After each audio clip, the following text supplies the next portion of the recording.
आहे धवळेश्वर महाप्रभो दीपं यदि परं ब्रह्म दीपं यदि जनार्दनः दीप हरत मे पापो पूजा दीप नमस्तुते। बाबा धवळेश्वराय नमो नमः। संसार सुखी रखंतु।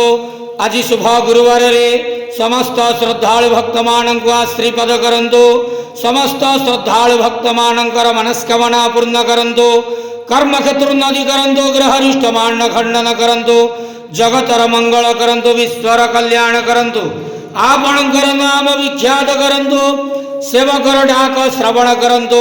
आहे धवळेश्वराय नमः। आहे धवळेश्वराय नमो नमः। संसार सुखी रखंतु आनंदे गवार। हरि बोलो। आज शुभ गुरुवार रे समस्त श्रद्धालु भक्त मानक श्रीपद करंतु आनंद गवार। हरि बोलो।